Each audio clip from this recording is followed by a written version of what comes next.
Practice till you drop. Dead.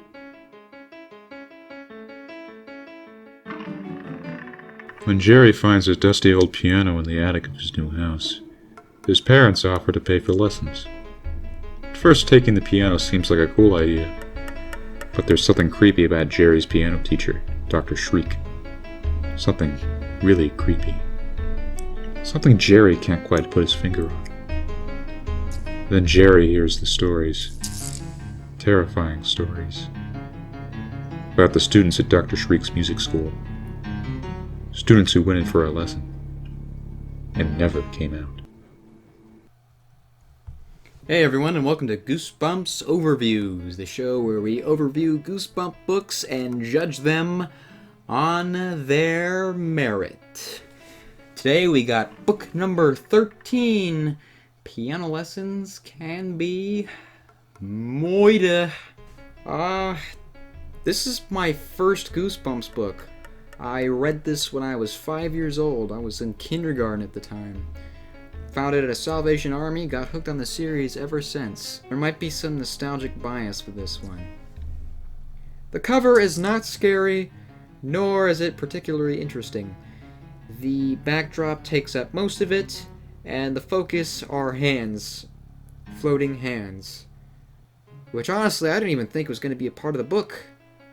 But it is. It's also a major plot point. Kinda gives things away. Remember when I talked about the new covers giving away the plot? Friends, that seemed to spoil the ending. Well, this one kinda does that. A little bit. Ironically, this cover didn't get an update. Just stayed the same. So, we get into the story of Jerry, whose parents have just moved. And Jerry, oh boy, Jerry's got quite the imagination, but still very little character. But this isn't really a story about Jerry. Jerry discovers that there is a ghost in his house and has a freak out, and his parents decide, hey, let's enroll him for piano lessons. We got this piano here. Holy shit. By the way, the ghost likes to play the piano.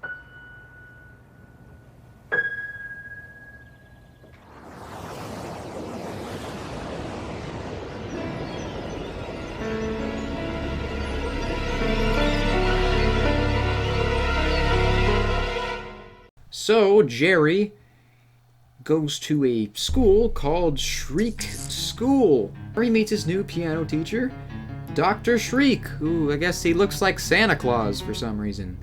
Can I help you? That's mentioned in the book, which kind of gives some interesting connotations there. And Dr. Shriek, while being nice, constantly makes creepy gestures towards Jerry's hands. And he constantly tells him that they're perfect. You have marvelous hands. Simply marvelous. And on top of that, there's that darn ghost in the house that keeps appearing to Jerry. Man, oh man. Man, oh man. Man, there is a lot of stuff to cover in this book. We got ghosts. We got psychopaths. I love it. I really do. I like when there's multiple threats in a story. That really entices me. If it was just the ghost itself in this story, I would have probably hated it. But the plot of Dr. Shriek, I just love that.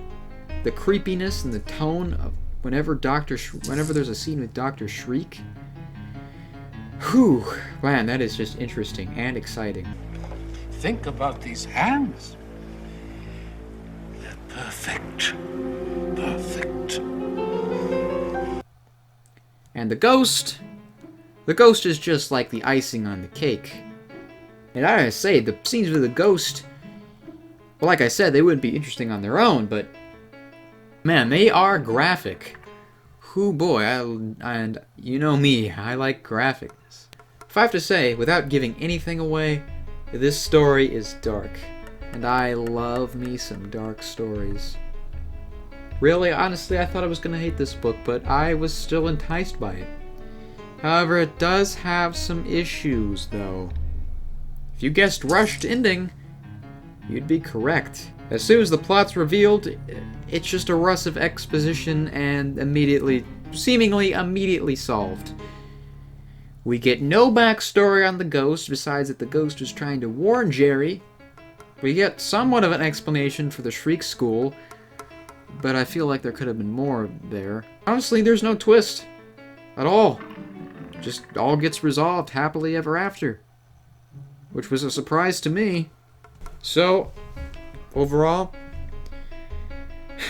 we're gonna have to give this book a 9 out of 10. I'm gonna have to take it down just because of that ending. Although the ending was rushed, it didn't ruin it for me like Camp Nightmare did. Really could have used some more explanation when it comes to the ghost, Jerry, and the Shriek School and how that all fits together. And there's this one character named Kim that gets introduced, and I mean, she's not very necessary at all. She just briefly explains the house. There's nothing else to that. And what the fuck, Stein? No twist? So anyway, guys, that has been my review on Piano Lessons Can Be Murder. I really enjoyed going through this again. It was a big nostalgic walkthrough, and although this might be tainted by nostalgia, I still enjoyed the book to some degree. So anyway, guys, thanks for watching, and make sure to stay tuned next time for a feverish swamp. Have a scary day.